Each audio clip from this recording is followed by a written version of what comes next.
Hello everybody. Hello and welcome to this special Out of the Port session. I'm Kate Evans and our session today is called Saving Our Soil, or perhaps we could call it Getting Our Hands Dirty in the Past, or the gritty layers of history, or why soiling yourself really matters. So feel free to tweet, comment or add your own terrible puns to the discussion. To do that, please turn your phones to silent, but feel free to tweet using the hashtag JOL for the John Oxley Library. Because today we're revisiting the landscape of history by looking at that top layer of the landscape, what it's made of, the stuff of the earth. And we're asking ourselves how it got there, how much of it has blown away or been eroded, and what types of interventions over the years have shaped those gullies and runoffs and farms and parks and pieces of bushland that define us. And to help us do that, we have two people today who feel passionately that this is a story that matters, that the layers of earth below and around us have a story and a history that has been ignored. And not only that these are stories of innovation, change, mistakes, stuff-ups, recovery and experimentation that we should know, that are part of what heritage means. Bruce Carey, in fact, began his career in soil conservation in 1971, working with farmers on soil conservation practices. Since then, he's also become interested in the story that came before him, in what happened in the 1940s and 1950s, as well as an interest in what happened since then and why it's still an issue for us today. And we'll be hearing from Bruce in a little while. And our other specialist today is historian Sean O'Keefe, Heritage Officer from the Department of Environment and Heritage Protection.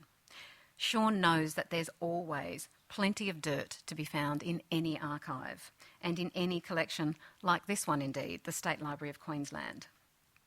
I think it's fair to say that Sean never expected to become an expert on contour banks in farming. But he's going to take us back to the 1930s and 1940s, where you might be able to taste some of that dust in the wind. So let's begin with Sean.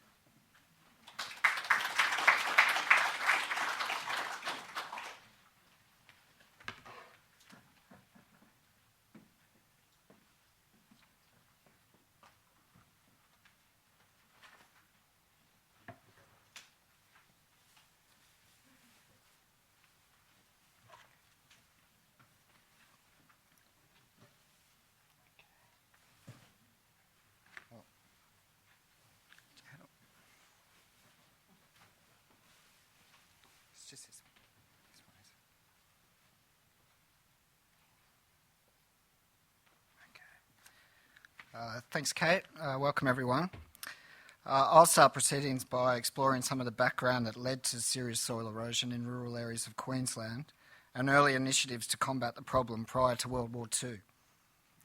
While this presentation focuses largely on the 20th century, it should be acknowledged that the alteration of landscapes in Queensland has a very long history. When Cunningham first described the Darling Downs as clothed with an abundance of grass, and Mitchell called the scenery near St George park-like and most inviting, they were describing landscapes shaped by local Indigenous people. Fire, in particular, altered landscape patterns of vegetation in Queensland and the rest of Australia. From the 1840s, the relentless search for grazing land saw the pastoral frontier spread throughout the vast expanses of Queensland, significantly impacting on the existing environment beyond that of earlier inhabitants. The pastoral industry became the economic backbone of Queensland's colonial economy. However, over time, land use problems developed for some graziers. Queensland has a highly variable climate, and below average rainfall periods, combined with overstocking, removed protective plant cover, exposing soil to wind and water erosion. The Federation drought at the turn of the century made it clear some pastoralists in the west of Queensland had overstocked and subsequently degraded their land. So pastoral land use was one factor that by the turn of the century had contributed to the beginnings of a serious problem. The other major factor was the widespread pattern of closer settlement. From the 1860s, successive Queensland governments, regardless of their political leanings, promoted closer settlement as the major component of rural development. Closer settlement was the process of expanding and intensifying agricultural settlement and rural land use. In Queensland, this initially occurred through the breaking up of large pastoral leaseholds for agricultural selection. The policy intention of closer settlement was to populate the interior and coastal regions with an agrarian class of independent family farmers who would cultivate staples according to their location. Crops like wheat and maize were grown on the Darling Downs and the South Burnett, while areas closer to the coast grew sugarcane and horticultural crops. A range of different schemes and legislation involving different land tenures were utilised to further this intent. Branch railways were an important part of facilitating closer settlement through improving producers' access to markets. By the end of World War I, there were 26,700 agricultural holdings on about 310,000 hectares. Closer settlement required the development of land to foster small-scale mixed farms cultivating cash crops, supplemented often by dairying or livestock grazing. Over time, some of the processes involved came to create erosion problems in particular regions. So what were some of these processes? As occurred in urban areas, the rectilinear division of land across Queensland to create selections often did not respond to existing characteristics such as topography, soil types, water drainage and catchments, let alone the landscape relationships between adjacent landholders. With the benefit of hindsight, it is clear that the allocation of land for agriculture was not informed by an accurate understanding of the limits of suitable land and the viability of soil types that could sustain intensive agricultural production. Protection against erosion and protection of biodiversity values through the retention of native vegetation was a little understood idea. To many, the existing flora and fauna was something to be conquered or tamed. This concept was reinforced by conditional selection requirements for settlers and leaseholders to improve their property. John King was the first closest settler in Maidenwell near the Bunya Mountains, formerly part of Tarong Station, and here we see proof of fulfilment for his conditional selection. Along with fences, yards, a house and dam, and 9 acres under cultivation, 100 acres had been ring-barked after 7 years of occupying the property. Now, these following images, used in promotional government material from the Blackall Range, illustrate the initial pioneering processes of closer settlement in coastal areas. We can see the dense rainforest in the background and the pioneer crop of maize planted among tree stumps before later crops, in this instance bananas, were produced. So there's the pioneering crop. You still see the tree stumps. You can see the bunyas right on the edge. So very early, they've cleared their land. They've got their simple little gable hut and their first crops. And then the beginning of happy days with a growing banana plantation and a poor girl that doesn't realise what's ahead of her work-wise. So following this initial phase, farms developed and established seasonal cycles and land management practices depending on what they were producing. Following harvest, crop residues were burnt before the summer rainfall period, and disc ploughing was used after rainfall to control weeds. This system minimised surface cover, leaving the soil in a fine and exposed condition. When intense periods of rainfall occurred, as is common in many parts of Queensland, vulnerable soil was washed away and unworkable gullies were formed. By the early 20th century, the Queensland government had realised that the success of agricultural selections had been hampered by a shortage of knowledge and skills among many farmers. In response, the Department of Agriculture and Stock played the lead role in developing education programs for farmers to adopt up-to-date methods. Research programs were established to improve productivity in crops and livestock. The Queensland Agricultural Journal, published by the department, was an important means of disseminating information. By the 1930s, soil erosion was increasingly viewed as a serious environmental menace, requiring urgent attention in agricultural and grazing areas of Australia. The problem was, in fact, worldwide, as this image shows. The Dust Bowl of the southern United States is probably the most well-known place in this regard.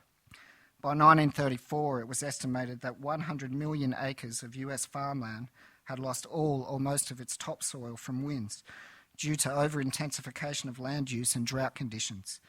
With this came devastating economic, environmental and social consequences. Now, a glance at Queensland newspapers from the 1930s illustrates how the soil erosion threat began receiving serious attention. My favourite is the wanted a land utilisation consciousness, which is something you'd think you might hear now, or from the 1960s. So it's very interesting. So, a mid-1930s CSIR survey in southwestern Queensland found wind erosion occurring due to overstocked grazing areas and loss of vegetation. Closer to the coast, denuded agricultural areas on sloping land were losing topsoil during periods of heavy rainfall. The productive agricultural capacity of Queensland was literally being blown or washed away. Here's a few pictures of Bruce's. Some of them are after the 1930s, but just to demonstrate the widespread impacts that were occurring. And not only was it on farms, but sediment also deposited elsewhere. You can see the Goombara train bogged down by soil, and the 2 layers near the Felton Dairy Factory that had been buried by silt. The worldwide soil erosion problem led to the establishment of government soil conservation services. By 1936, Bulcock, the Queensland Minister for Agriculture, had established a soil erosion committee to attack the problem on a statewide level. The aim of the committee was to devise means of prevention, control and restoration of erosion-affected areas. Officers from the Department of Ag and Stock became involved in conducting field experiments, demonstrations and education in different parts of Queensland. Government-initiated erosion control measures commenced in 1935 with the construction of Queensland's first contour banks. The purpose of constructing broad-based terraces along contour lines was to arrest the loss of topsoil through rapid rainfall and provide for the discharge of excess water from the terraces while also enhancing rainfall absorption capacity. In Australia, New South Wales pioneered the use of this method for soil conservation. Sam Clayton, the first director of the New South Wales Soil Conservation Service, introduced contour ploughing as an erosion control measure to Australia. The first experiment occurred at Cowra in 1929. By 1933, more than 200 New South Wales farmers were reported to be using the method. The first contour banks in Queensland were constructed by Frank Skinner, now acknowledged as the father of soil conservation, and we'll hear more about him later, on the property of the Willow Mental Hospital just outside of Toowoomba, now known as the Bailey Henderson Hospital. Established as a lunatic asylum in 1890, its rural setting reflected the principles of asylum design that were in vogue at the time. In 1935, the medical superintendent at Willowburn expressed his concern regarding erosion on the hospital farm to the State Director of Agriculture. Skinner, a field officer of the Department of Agriculture and Stock, had no prior knowledge of the construction of contour banks, and after demonstrating to the director his ability to use a dumpy level and a staff to measure out the bank lines, he was sent off with some US Department of Agriculture pamphlets advising on how to construct contour terraces. With the assistance of warders and patients, the bank lines were gradually marked out with a layout that provided for the discharge of water from the contour channels onto an adjacent pasture area. Skinner's recollection of the event was of a very slow and tedious process involving the use of a disc plough drawn by horses. In this early period of soil conservation, it was clearly a matter of learning as you go. Closely monitored by Skinner and staff at Willowburn, the contour banks proved their effectiveness. The area treated was later increased to 15 acres and vegetables were grown and irrigated on the contours before later being returned to pasture, a more suitable use for this type of sloping land. These contour banks were featured in early government promotional material on soil conservation. By 1939, Frank Skinner had become the go-to man for soil conservation within the department. Through articles in the Queensland Agricultural Journal, Skinner drew attention to soil conservation activities and encouraged inquiries from landholders. Skinner's articles illustrated some of the common farming practices that contributed to erosion, including ploughing and cultivating in the direction of a slope, using slopes with a gradient greater than 15% for cultivation, and clearing vegetation in catchment and riparian zones. Included in articles were detailed instructions and illustrations on how to carry out the construction of contour banks. Prior to World War II, other ag and stock soil conservation experiments occurred on the South Burnett and on the Atherton tablelands. The next place we will look at, a property at Coonabarabran in the South Burnett, is notable as a very early farmer-initiated action to save their soil. It is also a fine illustration of how the processes of closer settlement I touched on earlier combine to create erosion problems. Coonabarabran is a small settlement just south of Kingaroy, first opened up for closer settlement in the 1880s when it was known as the Coonabarabran Scrub. And the place we're talking about is where the arrow is, just down the road from Bethany, the Bielke Peterson homestead, if anyone's aware. So, where am I?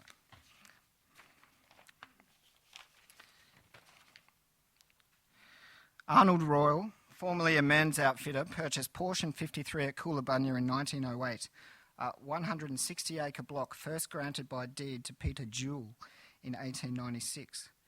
Detail from an 1890s survey shows this property, like others on the edge of the 600-metre high landmass known as Coonabarabran Hill, was a long sloping rectangular block covered in dense scrub and rich chocolate soil.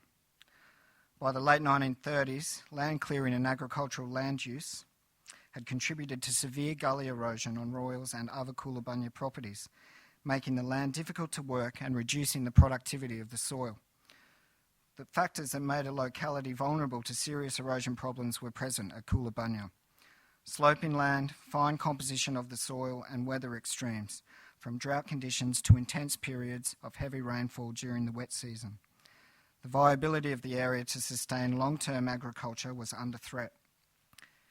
In 1939, the Bank of New South Wales contributed to the soil conservation movement by publishing a booklet, Conserve Your Soil.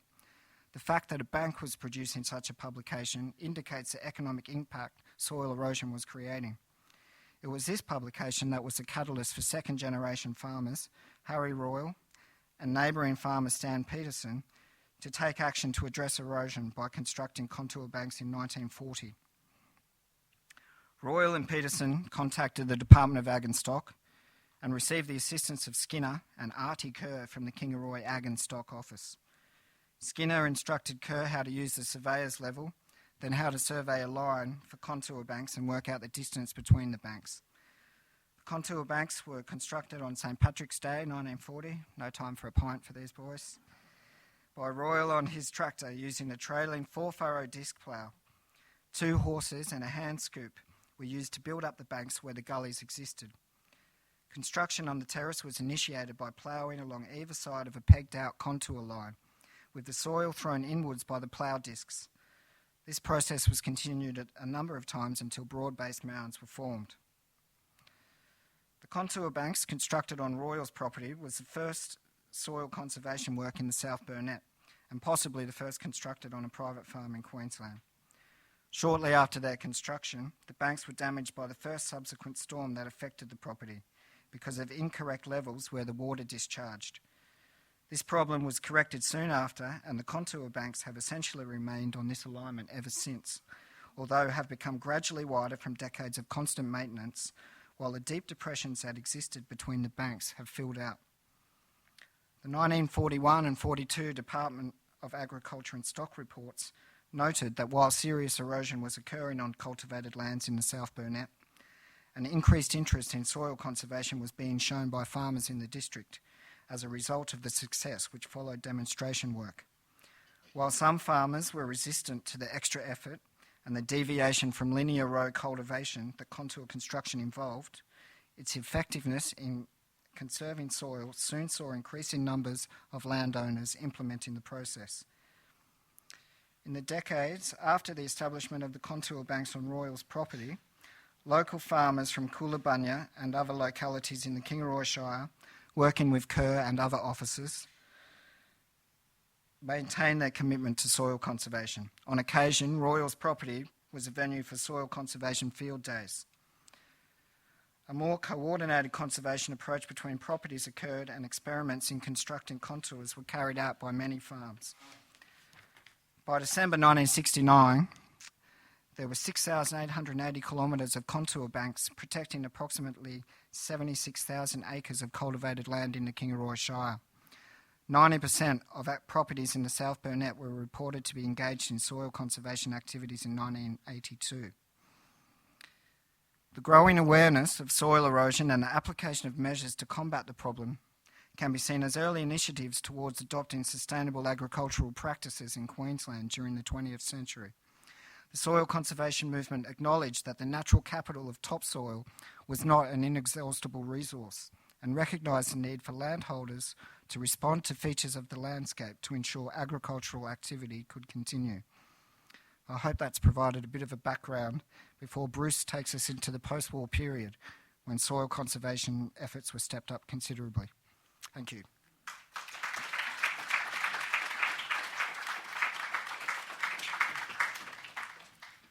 Thank you, Sean. I'm beginning to think that this is a session that we should rename The Problem with Straight Lines. And I also really appreciate the way that you've reminded us of the Aboriginal shaping of the land and the way in which this could also be seen as a colonial story, which is actually a good point to remind people, if they haven't seen it, that there's one of the most powerful exhibitions on that I've seen in a long time here in this building, and that's Transforming Tyndale, which is a story of Aboriginal people in Queensland in the 1930s.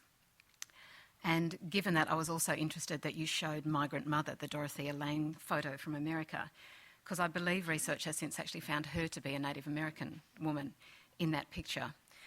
And of course, it's hard not to look at these pictures and think about that whole Let Us Now Praise Famous Men story from the 1930s and 1940s. But we're going to move the story on now to the post-war period with our next guest, Bruce Carey. Now, Bruce, as I said, began his career in soil conservation, but he's also worked for the state government, been a land care coordinator, and currently works in the Science Delivery Division at the Department of Science, Information, Technology, Information and the Arts, which is quite a mouthful, really. But first, Bruce is going to introduce a film for us and then talk to us about just what was going on.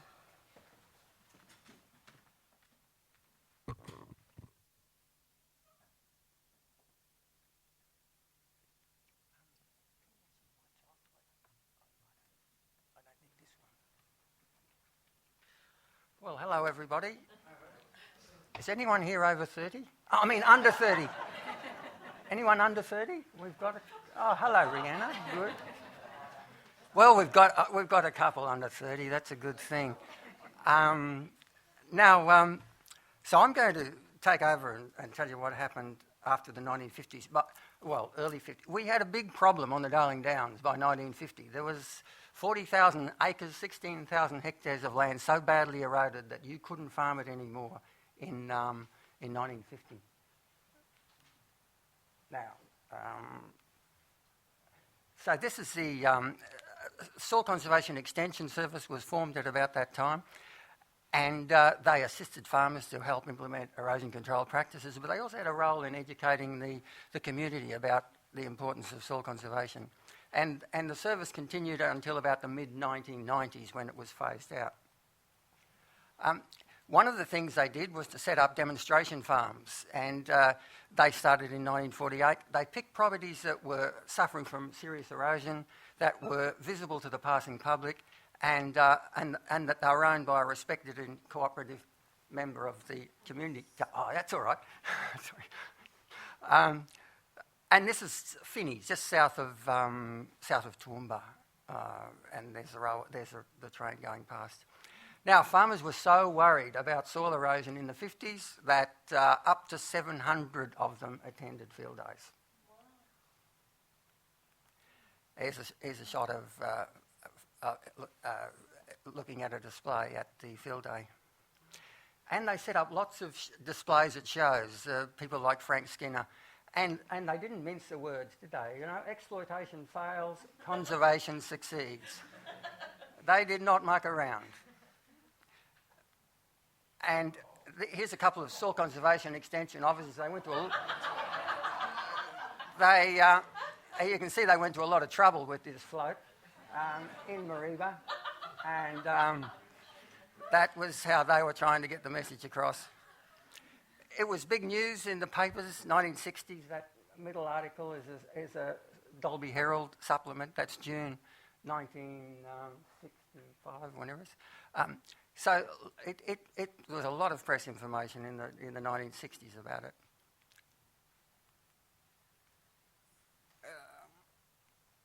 And a lot of educational material was produced. So this is material from the 1980s. Oh. Now we go to this film.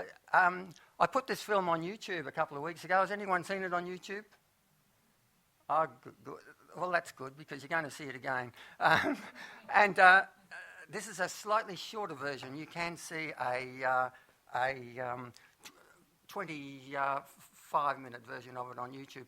Now, this film was made by a number of people working for the Department of Agriculture and Stock in the 1950s, and it was shown all around the Queensland. It was initially shown in Parliament. You can start it up.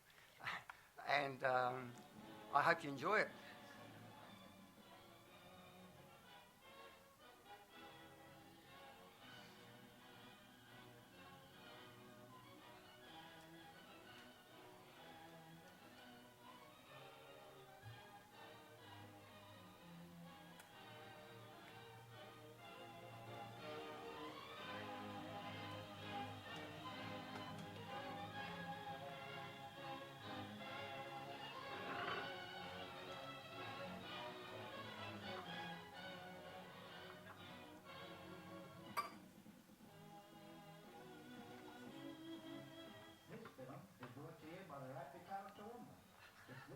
Contribution in making known to all people the dangers of soil erosion, which has in the past destroyed entire civilizations, and which is now on our own doorstep, destroying our own soil.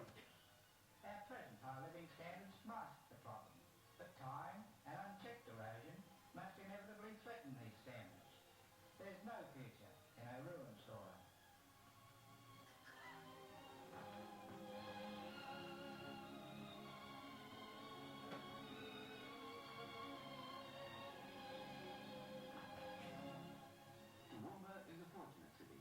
On the hills.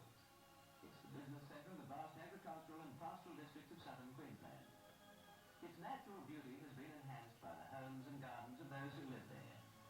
Its tree-lined streets and parks are memorials to those who planned them. Its homes are happy and its children have a security not found in many lands. Toowoomba is a prosperous city, a busy city. A city where trade and commerce flourish and where town and country meet. It's set in one of the richest farming areas in Australia. From this prosperous city, let's look at the rich lands of the Darling Downs. Lands from which the city draws its life.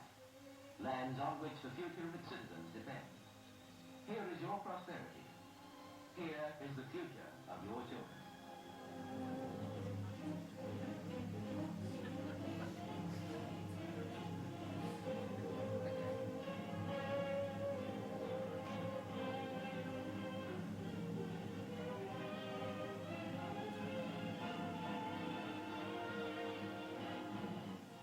No, there's no mistake. These are lands on which a city, and in turn a nation, depends for its future. Lands on which this and future generations must depend for all the basic necessities of life. This is soil erosion, relentlessly destroying mankind's most vital heritage, the soil. Soil erosion, cancer of the land.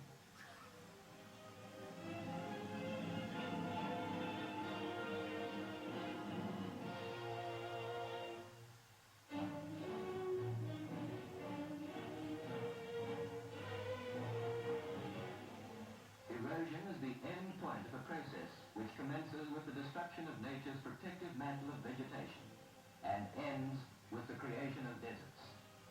The effects of erosion are cumulative. The process accelerating as the condition of the land deteriorates. It can happen here. It is happening here. There's no future for a land whose people do not take steps to save its soils from this fate. This is your problem now.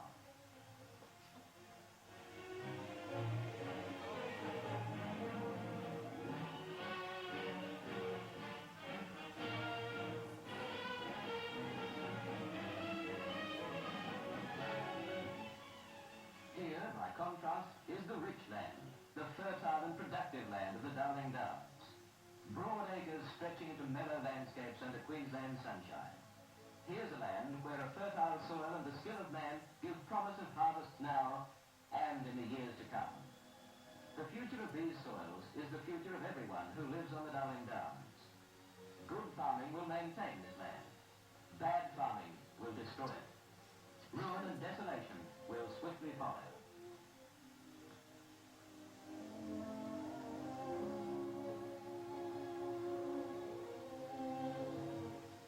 Erosion is a real and present threat. It's the quiet enemy that can change a field of grain to a worthless paddock of swiftly flowing gullies. Gullies gouged by the movement of uncontrolled water flowing over unprotected soil. They are visible symptoms of a sick, mismanaged land. Muddy water that's bearing off the fertile soil. Farms are on their way to the sea. Fortunately, we know how to prevent this land wastage. It's in good land practices that our future depends. Scientists and farmers are working together as never before. A new conception of land use and land management is emerging. We're all, as a community, beginning to realize that man must work with nature and not against nature. Man must give to the land and not merely take from it. Soil must be seen not in isolation, but as one vital component in the overall balance of nature. We cannot ignore the forests, the water resources, and the natural grasses in the pattern of nature. All function in delicate balance. All interact one with the other. To upset one is to affect the other. The first principle of good farming, therefore, is to use land only for those purposes for which it's naturally adapted. Near level land is well suited for intensive agriculture. Here there's little risk of erosion, and no special measures are required for its protection.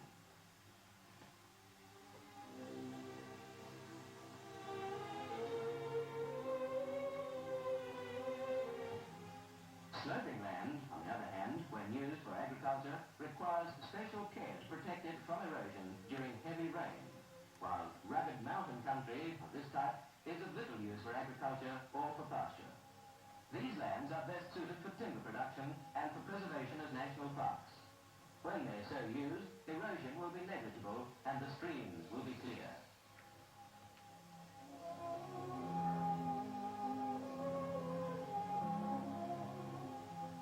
Under natural conditions, drainage depressions are well grasped and water moves safely down them when it rains. When, through bad farming or overstocking, these are denuded of grass, water soon tears at the land. Here again, man has upset the balance and erosion results. Man working in harmony with nature and not against nature is the foundation of good farming. To do this involves the knowledge of what is right, together with planning not merely for this season, but for the seasons ahead. For the individual farmer, the first step is to make an inventory of land resources, and in this work, the Department of Agriculture gives every assistance. Officers specially trained in the science of soil conservation are available to help. Practical, on-the-spot assistance is a keynote of the service provided by these men. A detailed inspection and survey of all parts of the farm must first be made. The officer and farmer proceed with the complex task of planning a new and safer system of farming this land, now and for the years to come. The farmer explains his problem. Gullies like these now appear with every heavy rain, he says. Soil washed from this field has already filled a dam and buried a fence. Crops these days are not what they used to be, he adds. And see here, the soil is now so thin that rock is showing through.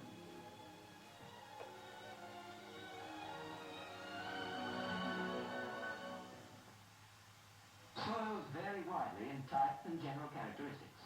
They must therefore be closely examined to determine most suitable uses for them.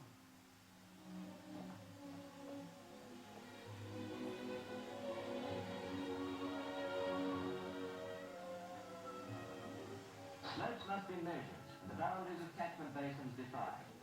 Appropriate soil conservation practices must be planned to meet the needs of each part of every farm. The natural drainage system of each catchment area must be accurately mapped. Suitable sites for farm dams must be located and storage capacities calculated. In a country where rainfall is variable and uncertain, water conserved in this manner can be used later for the irrigation of crops and pastures. Even small areas of well-managed irrigated pasture provide valuable security against drought and help to maintain farm production at a high level the whole year round. Diversified farming involving crops, pastures and livestock is good balanced farming.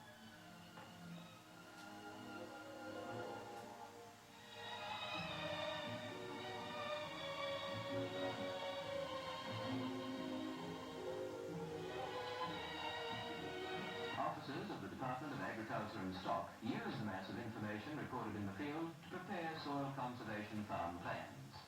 These plans are permanent blueprints showing what needs to be done for the efficient use and protection of the whole farm. In this work, property survey plans and aerial photographs are important aids. Aerial photographs enable natural drainage systems of entire catchment areas to be studied in detail. In this way, the soil conservation drainage pattern for each individual farm within a drainage basin is designed as a unit of a carefully coordinated scheme for the whole area. The modern approach to farm planning is to fit the farm to the natural contours, not to ignore them as in rectangular farming of the past. The second line of defense becomes necessary, the contour banks. Spaced at intervals down the slope, these prevent damaging concentrations of water and ensure slow runoff. Slow runoff is safe runoff. This illustration shows the usual result of the old-fashioned method of endeavouring to fit straight fence lines and square fields to the natural curves of sloping land. Farm designs such as this permit the unimpeded flow of water down the slopes. Every depression becomes a muddy torrent to make floods in the valleys, to fill rivers with silt, and to leave behind ravaged farmland. This illustration shows a contour design for the same area.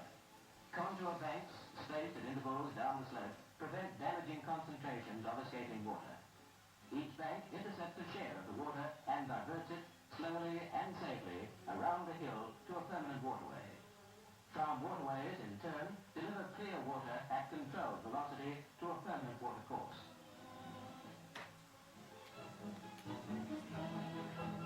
Contour farming, of course, is not the only answer in checking soil erosion. There are other common sense practices. For example, the good farmers use crop residues as a surface cover to ensure the maximum penetration of rain into the soil. Each year, many farmers wastefully destroy the unwanted stubble remaining after crops have been harvested. This material would return to the soil valuable humus to help conserve soil and water and to keep land healthy and fertile. Crop residues should not be burnt, as stubble saves soil.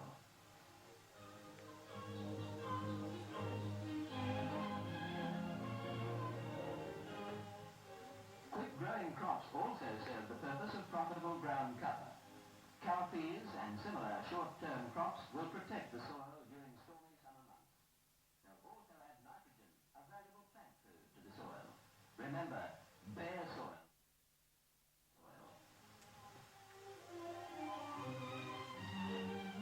The good farmer can do much towards establishing farms with a future, but he cannot solve the problem on his own. As these scenes from the air clearly show, topography is largely unrelated to title deeds and land tenures. In its dash from the mountains to the sea, uncontrolled runoff respects neither the laws of man nor the rights of individuals. The problem is a wide one, set by geology and geography. Drainage and flood control schemes must extend as an unbroken chain from the crest of watersheds to river channels. This calls for guided neighbourhood cooperation and for community effort in general. This work is being constantly advanced. Individual farmers work not in isolation, but in friendly cooperation, so that the overall needs of drainage and communication are expertly integrated. Men working together have solved many problems before. Men working together will solve this problem also, but present action is imperative. This fertile land must be preserved.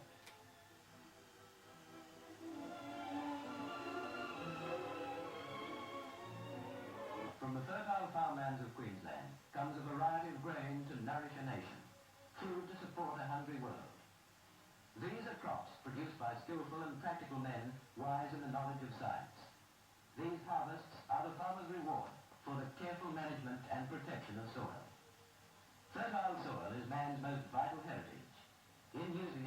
Man can preserve it, improve it, or destroy it, but he cannot create it. Upon our present soil resources, future generations must depend. In these harvests lies not only the prosperity of the city, now and in the years and generations to come, but indeed the very means of our survival. Grain can never be better than the soil which produced it. Grain is soil. Man must depend upon soil until the end of time. For in the soil lies your future.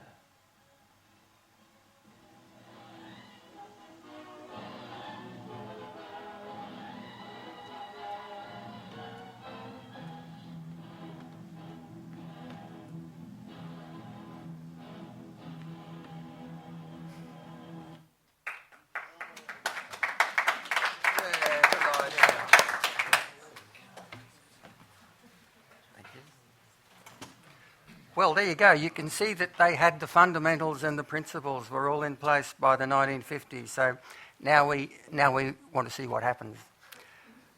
It's a good news story, this. There's three approaches to erosion control, as you saw in the movie. Land capability, surface cover and runoff management. Let's talk about land capability first. We need to look how we use land in Queensland, and we can go right up to the current day. Most land in Queensland is used for grazing. It's about 87% of the state. We only grow crops on 2.5% of Queensland, a very tiny little amount, because we're very selective as to where we grow our crops. 1.8% of the state's dry land, 0.7% is irrigated. This shows that there's very little cropping land within 100 kilometres of the Brisbane CBD. A fair bit up on the Darling Downs, but if you want to get your food from a local farmer, you're not going to get too much within 100 kilometres of the CBD. This is from the 1950s, showing land capability, the concept of looking at individual bits of land and deciding how they can best be used. And we've talked about this before, preparing the land for subdivision into these rectangles. So even mountains were subdivided. This is Mount Sturt on the southern Darling Downs. I grew up underneath this mountain, so I know it fairly well. I've camped on top of it quite a few times. And you can see the rectangular pattern there. That, you know, you've got to give full marks to the surveyors. They certainly, they didn't let a mountain stop them. And we actually tried cultivating mountains. Like, this is incredible. This is a Merry Valley. They're growing pineapples on the side of a mountain. Can you imagine what that would have been like? You can see the terrific erosion that was occurring. And, you know, talk about workplace health and safety. How would you like to even walk up that slope? But, you know, all that's been abandoned because economics just stopped all that rot. It was just ridiculous to be trying to grow pineapples on a slope like that. And you would never see that today. We made mistakes in the outback. We took combine planters and moldboard ploughs. This is Dalhousie Springs, 400 kilometres west of Birdsville, where someone thought they might have a go at growing crops in the Simpson Desert. Now, we know a lot more about our land today, and we have this concept of land management manuals, and a lot of these have been prepared for all the cropping areas to get a better understanding of the land. And so here you an example of the Parrawanda soil type and what it looks like, what sort of vegetation grows on it, and how it needs to be used. So we've got a lot better understanding. And here's a land resources officer in a pit with all the gear to test the soil and with onlookers talking about that particular soil. So we know a lot more about our land. Now we'll look at surface cover. You saw that in the movie. This is the fundamental thing, looking at a raindrop hitting bare soil, and this is how you start the erosion process off. And you need cover on the surface to control soil or to stop that initial process of erosion occurring. This is a very common display to set up a couple of trays of soil, crop stubble in one, bare soil in the other. You apply a sprinkle of water to it and you measure the runoff, and you'll see that where you've got stubble you'll get clear runoff, where you've got bare soil you'll get turbid runoff. Frank Skinner was the father of soil conservation in Queensland. He's the guy that Sean told you about, who marked the first contour banks out at Bailey Henderson in 1935. He's also a very good artist, and these are Frank's illustrations from the 1950s. So here you see the raindrops digging up the soil and carting the soil down the slope and virtually stripping away the layer of topsoil. And when you lose your topsoil, your productivity's gone, so you're going to be much more vulnerable to droughts, and you're going to get gullies, and you'll go broke. Now, Frank was in the Defence Forces in the Second World War, and here he is with memories of that. He's drawn the clouds of bombers, and you will have bombs gone is the thing there. So he was saying that, well, these raindrops are equivalent to bombs. And on the left-hand side there, you see what happens when a raindrop hits bare soil. It causes that splash, and that starts off the erosion process. Now, graziers, they monitor their ground cover. Of course, it's going to be it is dependent on seasons and grazing pressure, but it's very important for graziers to get a handle on their cover, and this is one way they can do it. And you can just see how the cover can vary from season to season, depending on whether they're having a good season, which they are at the moment. They've been having probably the last 3 years the best season our grazing lands have had for a long time. But they've certainly had a very tough time in the 7 or 8 years before that. Now, this is the problem. This was a combine planter. It had European origins, and they called it a combine because it could kill weeds and plant seed at the same time.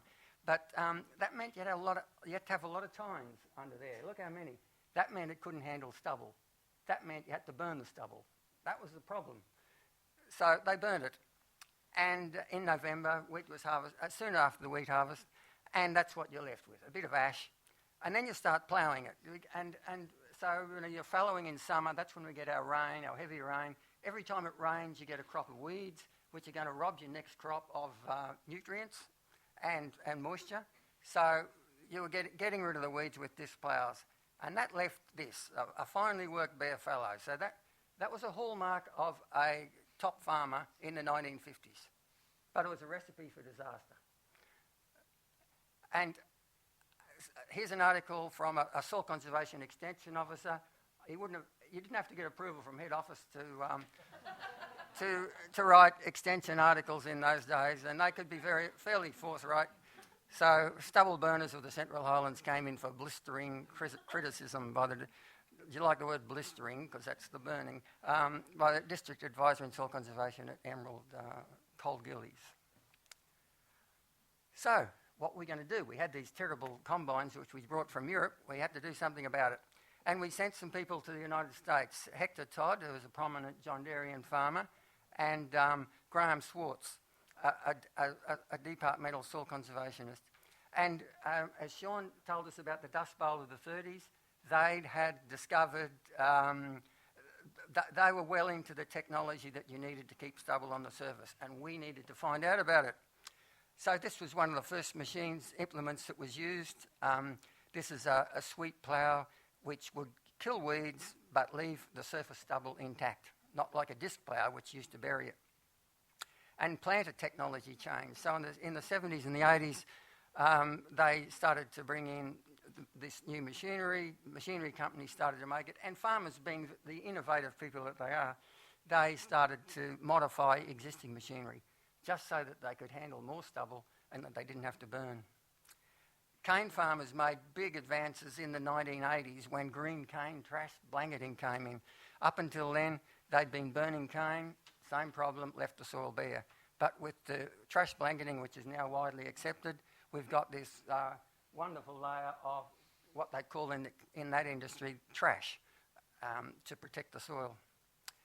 And in horticulture, here we see bananas growing on mounds, and they're separated by a grass in the drains. And here's a shot of strawberries with millet between the rows to protect erosion. So 100% cover, that's what you want. You want 100% cover, if you can.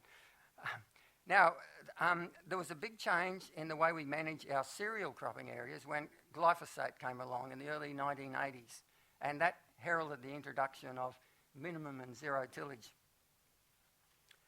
And here's an example of zero tillage. So a soybean crop's been planted into wheat stubble from the previous crop. No ploughing at all. 100% cover. So zero tillage, it's accompanied with a practice these days called controlled traffic farming. And people go into controlled traffic farming to minimise soil compaction and to improve farming efficiencies. So how would you like to have one of those tractors drive over your vegetable patch 6 times a year? You know, nature never intended us to put tractors on soils. Can you imagine what a tractor does to soil, especially when it's moist? It turns it into concrete. And here they're digging up the soil underneath a wheel track, and you can see it just looks very much like concrete compared to that nice, loose, friable soil between the wheel tracks. So if you traffic your paddock half a dozen times a year, whether you're cultivating it or planting it or harvesting it, in the end, by the end of the year, you're going to have just about compacted the whole of your paddock. And here it is. Lots of photos of here. We say, well, there's a photo of bad erosion, which it is. But have a look at what's underneath that thin layer of topsoil. It's compacted soil, which things don't grow too well. The only good thing about compaction is you can see it doesn't erode so easily.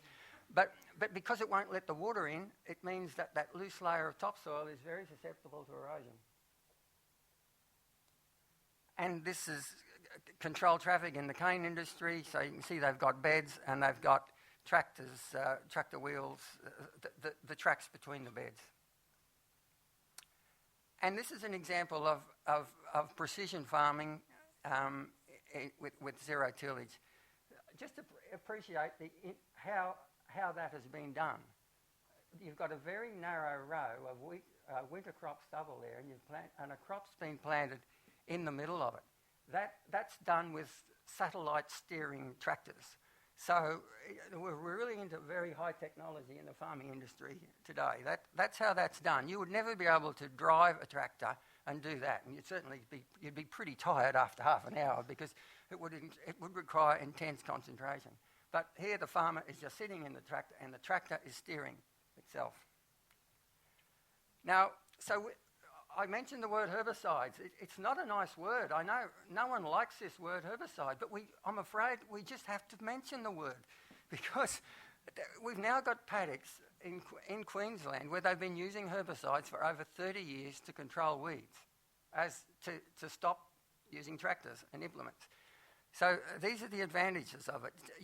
As we see, you get dramatic reduction in soil loss, higher yields because you get more rainfall entering the soil, more organic matter in the top layer of soil, there's less compaction, better soil structure and more soil erosion, and increased biological life because the soils are moister, there's organic matter close to the surface, and it's the microbes that break down pesticides and herbicides.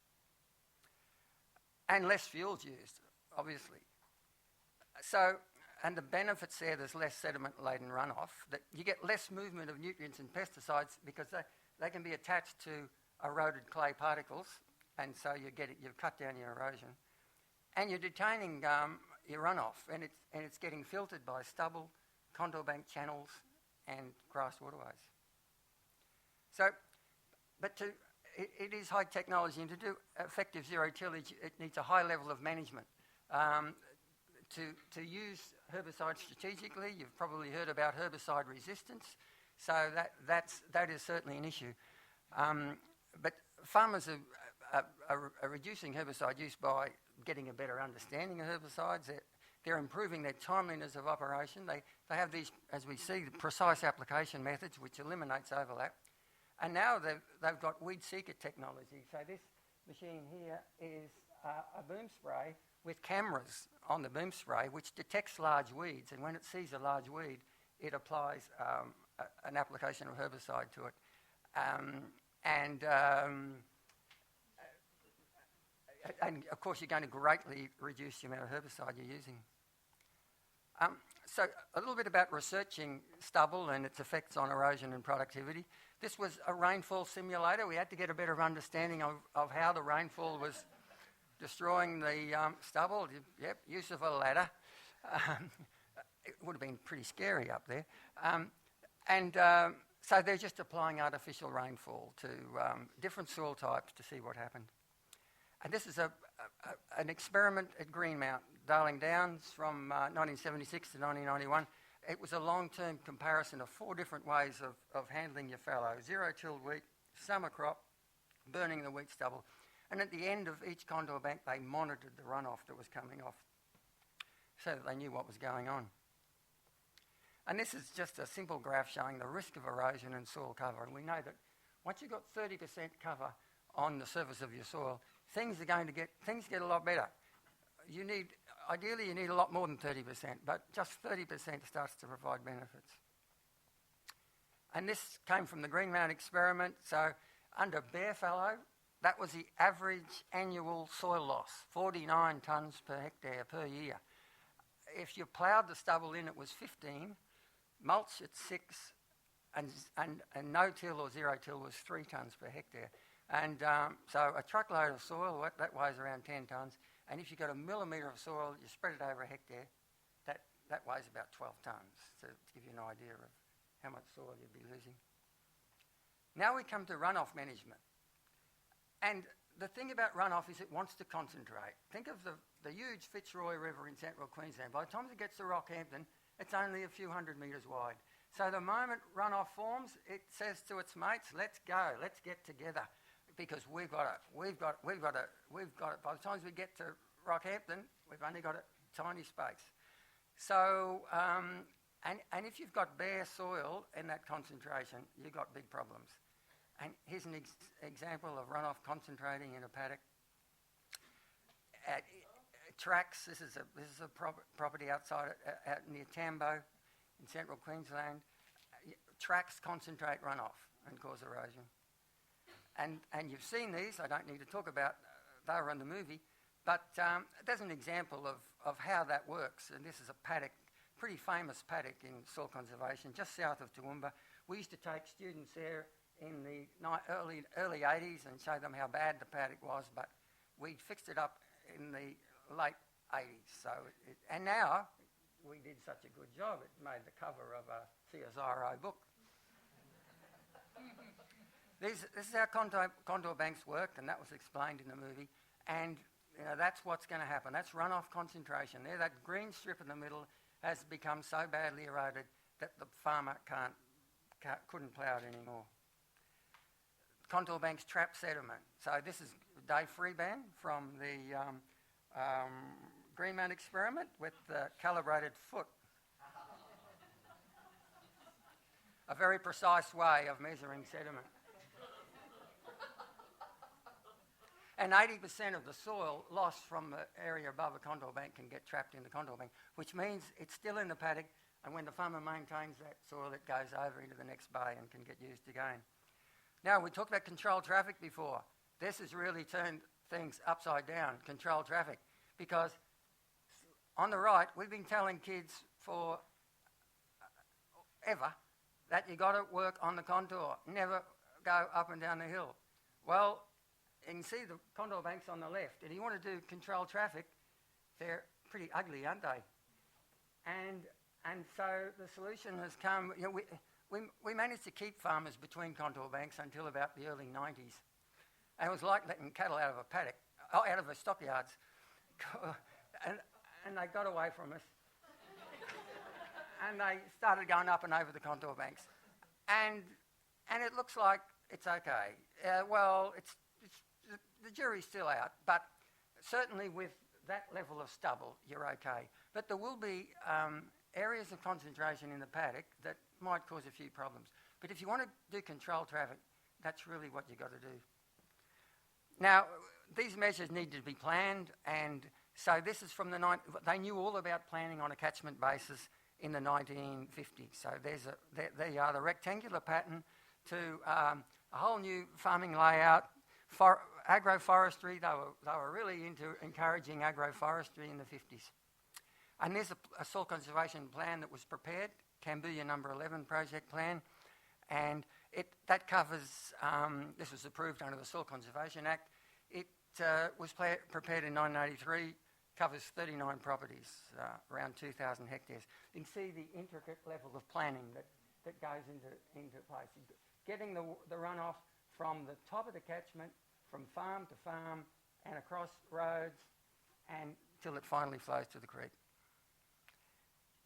Now, farmers had to be very innovative. They because some of them had to go at surveying contour banks themselves, and you couldn't buy a level in the 1950s unless you had a lot of money. So here's a farmer who actually had to go out making one. There's broomsticks there, and there's rifle sights and parts from a train set. And you need to build banks, and after the Second World War, there wasn't much machinery around, and so here's a homemade bulldozer. Reverend McQueen, a prominent, the son of Kenneth McQueen, who did all the paintings, and here he is demonstrating it at a field day in 1954. They used toy tractors to show farmers how to build contour banks, little bits. A few slides on the cost of erosion.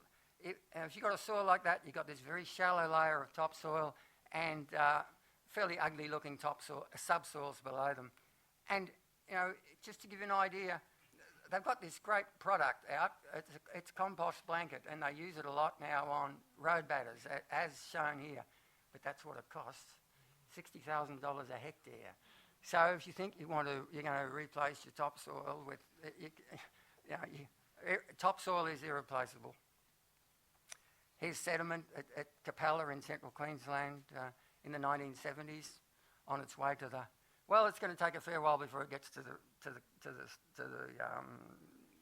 coast, but it's on its way. A lot of it's probably still in that creek. But here's sediment that's found its way in the Fitzroy, emptying out into the coast. Now, this just shows the importance of managing land in grazing lands. They talk about putting land into either, categorising land as either being in A, B, C or D condition. And it can move from one to the other depending on how it's managed and seasons. But once it goes to condition D, you're over the edge, and it's going to be very difficult to get it back. So that's something we don't want happening. So a bit of a stock take on where we're at, because people tend to think, oh, those terrible farmers, they're mining our soils. But in fact, as I said, this is a good news story. If we started taking aerial photographs in the 1940s, 1950s, or state government did, so we have complete coverage. And you go look at any aerial photos from the 1940s or the 1950s, and cropping areas like the Darling Downs were in big trouble. And that's what this particular paddock, same spot, looked like in 2003. So you can see there's a big turnaround. This is Mount Sturt again, where the mountain that they subdivide, Google Earth imagery, and you can see that we've made a pretty good fist of managing erosion in that part of the world. And here's farmers managing stubble, cane, and flower crops. In that case, that's lavender growing up near Boona. It's all about cover. But it's not all rosy. This shows Google Earth 2006 satellite imagery of the Central Highlands. So that's a fairly gloomy picture. So the problem certainly hasn't been solved. And we have problems with some aspects, like gullies. Then some landscapes with these dispersive soils are very susceptible to gully erosion. And there's not a lot we can do about it. It's not economic. They're not very productive soils. Stream bank erosion is also a big problem. A lot of stream bank erosion, and it's also a difficult thing to deal with. But graziers are certainly becoming much more aware of the benefits of using conservative grazing practices. Again, there's bad parts. And early explorers saw schools like this, but they've certainly been aggravated in places by management. And dust. So we've had 2 big dust events in Brisbane in the last 10 years, and that was one of them. So that's what you'll get that in a drought. Climate change, learning to live with variability. So this is a graph of annual rainfall at Jericho in central Queensland. Didn't pick it for any special reason. You look at any inland grazing area and it will look like this. Can you imagine? Graziers will remember just about every one of those years. Now, we only remember a couple of years here. We remember 1974 floods, and we'll remember the we don't remember anything else. So, so it's why it's a bit hard to sell climate change to graziers, because they think, my God, is it going to get any worse than it's been? And it might, and it may well get worse. But the important thing is that they're going. If graziers applying good grazing management practices, will hopefully survive in perhaps an even tougher environment. Soil health, I've been talking about soil erosion. There's lots of other issues. How's my time going? I'm going to go very quickly. There's a whole lot of issues. Soil erosion is not just one of them. And I mentioned weeds there, you noticed, Trevor. Fertilisers. This is important. People have a perception that farmers out there are using all these fertilisers, but 80% of the state has never ever been fertilised. That's the inland grazing areas. You'll never make any money putting fertiliser in grazing land. In our dryland cropping areas, 1.8% of the state, that's running out of nutrients. Farmers can't afford to put fertilisers on that land. And there's not enough organic fertilisers around, because most of that organic fertiliser would be coming from cattle feedlots, and there's not enough feedlots to do that. But you can get over-fertilisation in other areas, where land is irrigated. Look, just a little bit about implementing best management practices. There's a whole lot of organisations around these days involved in it. I think adopting best management practices is a win-win. A whole lot of things there, using rainfall efficiency, increased soil carbon, greater biodiversity. This presentation, by the way, will be made available on the website. So I'm sorry I'm going through it a little quickly here, but I've got some reasons here why people adoption of best management practices. It's not rocket science, and farmers aren't that much different from us, and they'll readily accept the practice if it makes good sense to them. And this is how farmers learn. They learn from other farmers, consultants, land care, CSIRO. There's a whole lot of sources of information. And best management practices evolve. And there's no simple solution to them. The technology, it all depends on soil type, topography, climate, land use. And so often you'll get conflicting advice. I mean, that happens in life. We all know that under a whole lot of things. And I like this saying that there's a simple answer to every complex question, and it's wrong. And this is my last slide. I'll go to that one. This is important. Getting a loaf of bread from the paddock to our home, we've got to do all these things. We've got to grow wheat, we've got to harvest it, we've got to transport it, we've got to distribute it, promote it, all those things. And everyone in that chain needs to make a profit. And this is what we give farmers to grow the wheat in a loaf of bread. August 2003, we were giving them around 7 cents for the wheat in a loaf of bread. We got a bit more generous in February 2008. We were giving them 24 cents for the wheat in a loaf of bread, and it's back to 19 cents. And if we want farmers to adopt best management practices, we really need to pay them a bit of money for their good work. Thank you.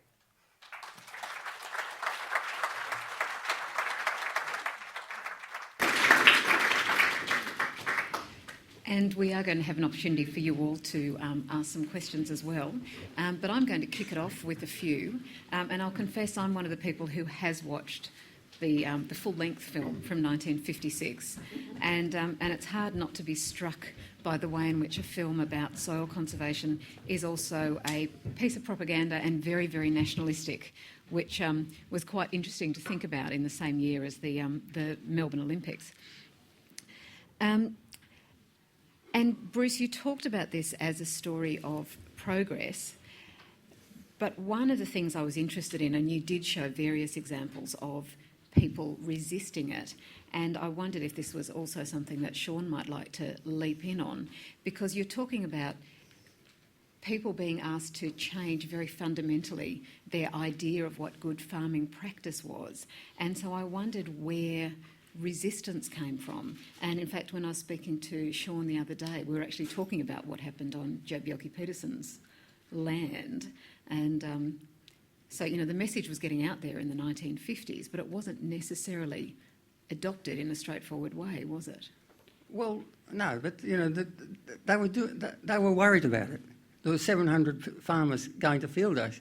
So they were worried about it, and they had to do three things. You know, often you had a family of 8 kids up in the hills making a living out of dairying or something like that. So they had it pretty tough, but they lived pretty skinny.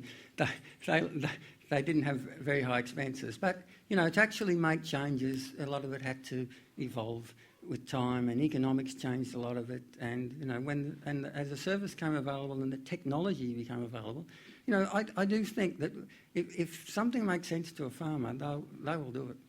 So, Sean, how would you see this then as a historian? Is it a story about private innovation and experimentation, or about government regulation? I mean, how do you sort of make sense of this story? Well, I think it's very much a collaborative story.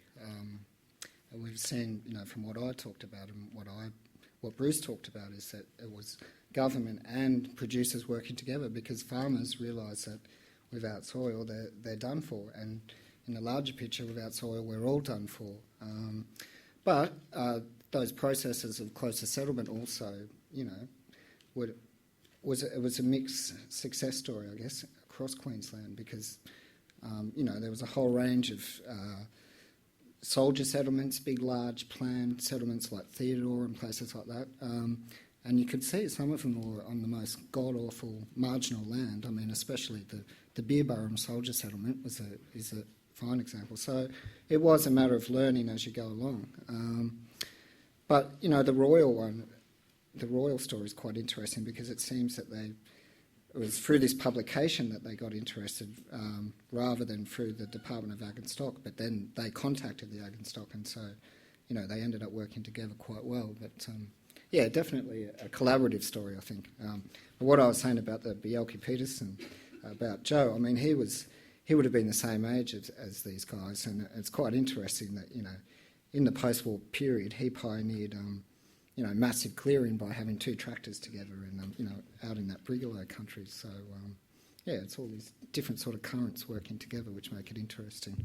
Because I guess I'm just curious about how some of these quite brutal practices that you were showing in some of those early photos, how much of a shift it took for people to go, okay, this is what we'd been doing and we have to change completely. I mean, I guess I'm just imagining there was going to be people who resisted that. Of course, and, you know, it was a very gradual thing. And in any practice, you have your innovators and then the early adopters, and you have the late adopters, and that was certainly the case in soil erosion. But if your paddock was starting to get cut up by gullies so much that you could no longer get onto them with your tractor, you knew you had a problem. And you knew something's got to change. I mean, you don't make any money if you try farming between gullies, and that was happening. But there would have been resistance, and our soils were so fertile too to start off with. They're black clay soils, and they were fairly resilient. So they did take a bit of a caning before they started to give problems. And how does the Queensland story sit nationally? I mean, was it innovative? Was it leading the way? Was it doing something very different? Was it trailing behind?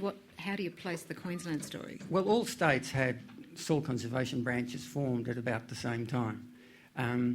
Of course, in terms of erosion and cropping, Queensland probably has the biggest problem because of our climate. And, you know, the further north you go in Australia, the more intense the rainfall becomes.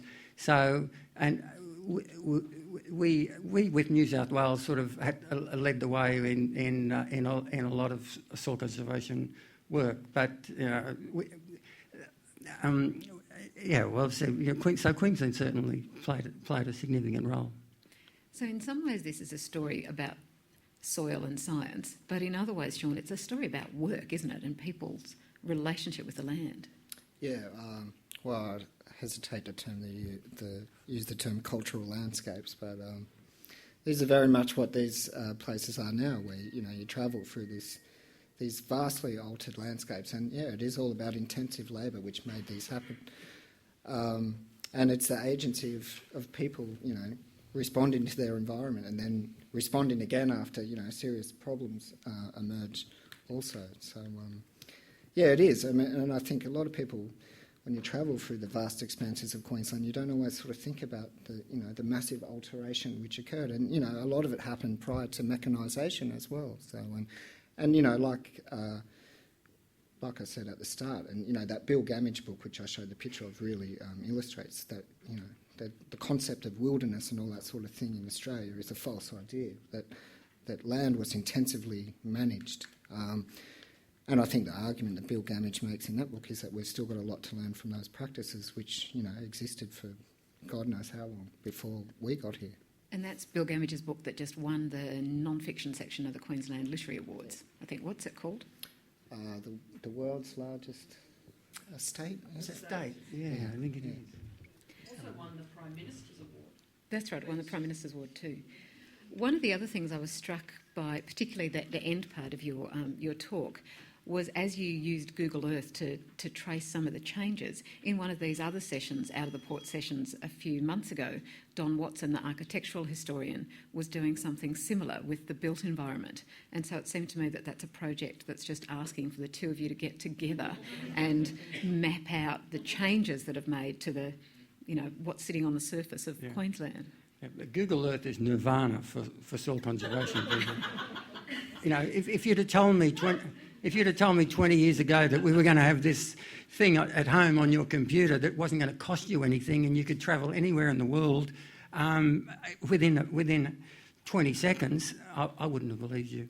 But what else it does is it helps animate and recontextualise historical photographs. And I should also say that upstairs today in the John Oxley Library reading room, Miles has got together material related to this from the John Oxley's own collection, which you might want to go and look at. But as a resource tool for historians, it's allowing us to look at historical photographs, trace changes and think about them in different ways. But I could sit here all afternoon and ask questions, but that's not really what I'm supposed to be doing.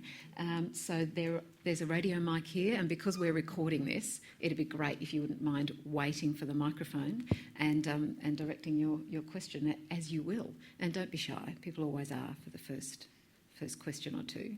And I know there are a lot of experts in the audience who'll be able to ask rather more informed questions than mine.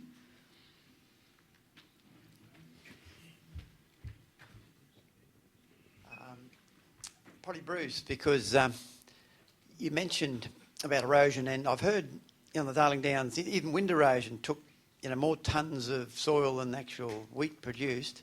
And relating it to the end, second sort of question about nutrients, we run out of phosphorus in particular. What about using sewage from Brisbane? Because politically it's difficult, but in the long run, as they do in the rest of the world, we'll have to recycle those nutrients, won't we? Definitely managing nutrients and that's the thing. If you're growing crops, you're removing crops, you're taking nutrients out, you've got to replace them with something. And rather than sending so farmers send their nutrients from the farm to the city, and we send it out to the coast. So somehow we've got to get it back. You mentioned wind erosion. It's not really an issue in our cropping lands because it is an issue in our grazing lands. But we have these beautiful clay soils that form large aggregates that are too large to get airborne. And so we've got a fact sheet on wind erosion.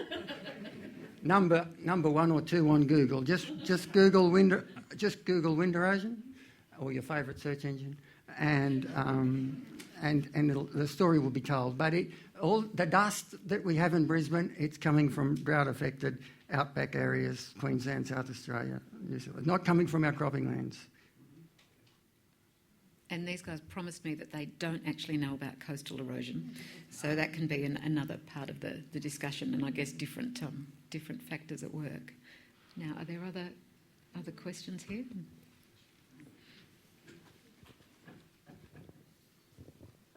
I'm wondering whether all the mining that's taking place in Queensland has an effect on our soil and soil erosion and looking after the soil. Is that an issue at all?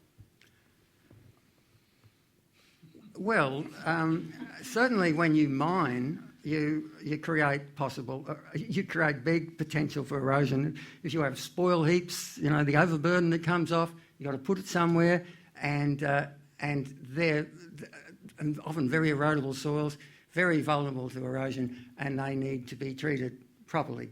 You might get off-site impacts from the mine into the streams. We've seen a bit of that in the recent floods. But no, there's no problem with mining causing erosion on our cropping areas. They're quite separate.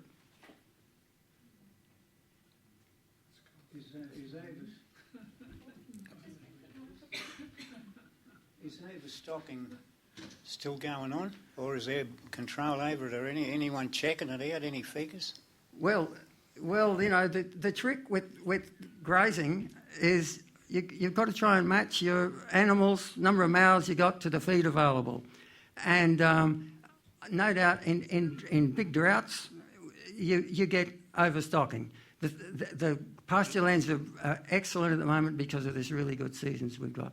But, people, graziers understand that if you have overstocked and you've got bare soil and you're in a drought and you get rain and it all runs off, it's not much good. So you need a well-managed pasture to get out of the drought faster. There's certainly, you can say that overstocking occurs, but it's not easy for a grazier to make that decision. You've got cattle, you're going into a drought, you think, when's this drought going to end? What am I going to do? Am I going to sell them, or am I going to hope that the drought's going to break next month? It's not that easy. But graziers are certainly much more receptive to managing their grazing lands better. And we've got another question here. Thank you, and thanks very much for a wonderful presentation. My father was one of those soil conservation officers. Sorry, it just makes me a bit emotional thinking about it. And I was interested in the question about the cultural landscapes and the amount of resistance.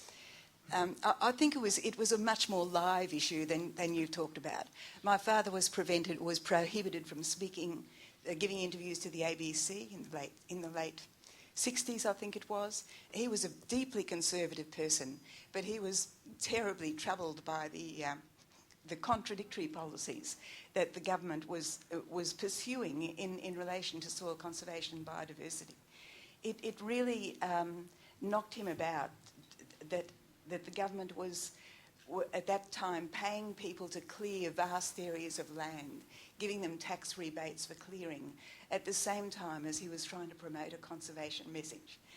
And I think that that contested cultural landscape, if you like, is very much still alive today, especially when you've got the government now talking about handing back 875,000 hectares of national parks for mining, farming and logging. That's a really powerful point. The politics of it, I guess, might be something, Sean, that as a historian you've had to negotiate somehow in your research. Oh, and I can see it's so political, in fact. I guess not so much in my research, but that's very interesting. And that closer settlement thing was the same story. This intensification of land use. Conquering the gloomy scrub and all of that sort of thing. And then at the same time, in our tourist and intelligence bureaus publications, we had these beautiful waterfalls and showing the gloomy scrub as well on pictures on trains and that sort of thing. So there is this inherent contradiction, I think, in a lot of Queensland sort of landscapes and the history of managing them and altering them also. Yeah. Is there a way to embed that tension in the way that we look at the landscape? And I guess that's always a sort of heritage question of how much you embed those stories. I mean, interestingly now, I'm going to see contour banks, never having even known they existed before this. So it's given me a different, awareness of landscape. But it's not necessarily a straightforward story, and there are still questions around it. I mean, how do you do it? I imagine that you're thinking about it as more than, the odd, this is a contour bank kind of plaque. Well, I mean, the way that I got into it is that I researched it, as part of our work, looking for, important places in the Wide Bay Burnett in this instance, which tell the, the important stories of Queensland's development. And closer settlement, was part of it, and, the alteration of landscapes. And, So closer settlement is a policy term, is that? Is it? Yeah, it's a general, and it was applied across Australia as well, and probably America and other places as well. But in terms, is a heritage listing the best place to sort of tell that story and protect those values?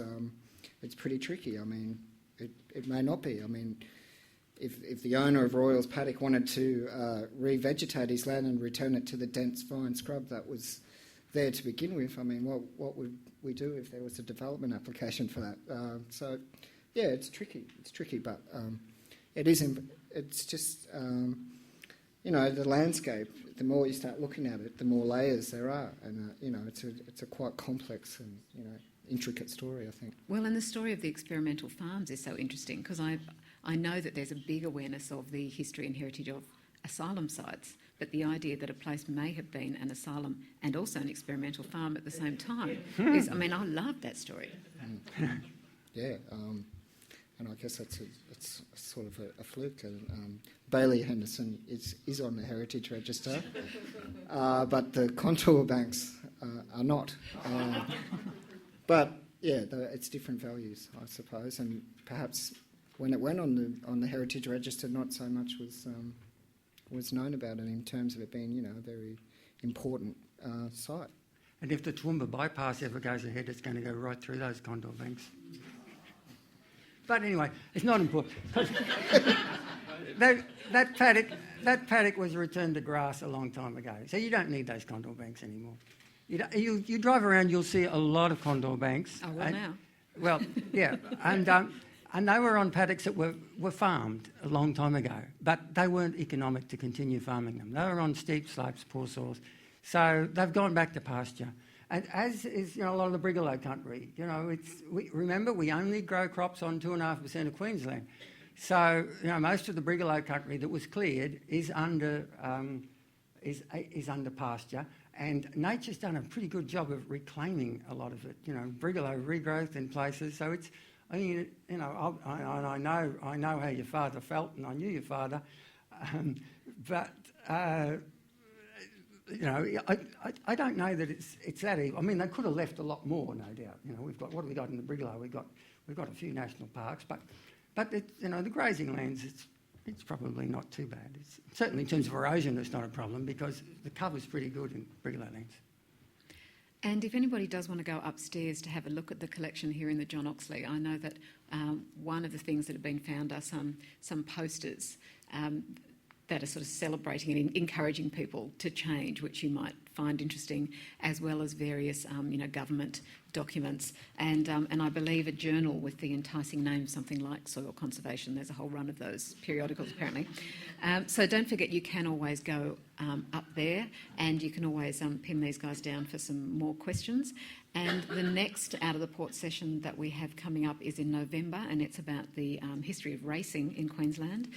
But before then, there's and there's one more question. But I will just say that in late October, we're having an evening session about the history of heritage, which I think should be fantastic. The 25th, I think, of October. But sorry, there is one more question. And you've got the microphone. Great. Yeah.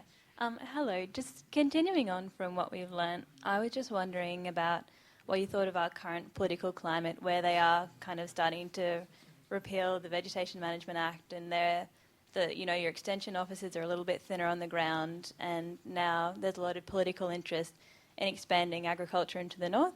And you have said before there's only a small fraction of the state that is undercropping, and that's for good reason. So I just wondered whether you thought we're taking the knowledge that we've learnt in this process along with us as we explore into new areas, or any thoughts you might have for how this story might continue. Good question. I'm not going to talk about repealing the vegetation laws because I don't know what they've got planned, so I'll avoid that one. You mentioned a lack of soil conservation extension officers. It depends what you're talking about. In terms of the agronomy, managing pastures, managing cropping lands, that's reasonably well under control because there's consultants and agronomists around that look after that. Where there are problems is in putting in contour bank layouts, and there is still land that needs them, and there aren't many people left. I mean, people with that expertise are all over 50, and most of them over 60. Won't be long before the youngest person in soil conservation is about 70. That's Barry Stone in Toowoomba. And as far as the north goes, well, we're looking for more land. The best way of increasing production will probably be to pay farmers more money, and so that they can produce more and do it sustainably. There's probably opportunities in the north. I don't know the north very well. I've worked for Queensland government since 1970. The only time I've ever been to the Gulf has been on a couple of holidays. So I don't know the Gulf very well, but I'm sure there's potential. There will be some potential up there, but you'd like to think probably that they would have been into it by now if there's a lot of potential. I mean, water will be a thing, I suppose, if they're going to need to store water. But so there's some potential in the north, but I don't know how much. I think you always need to look backwards to go forwards. So hopefully the Queensland government will be mindful of that. Yeah. There speaks a historian. Thank you so much for your interest and for coming along to this Out of the Port session, and there will be more. And if you want to pass on the details, of course, it will also be available on as an audio file and I think as a film as well on the State Library of Queensland website. So thank you to our two speakers.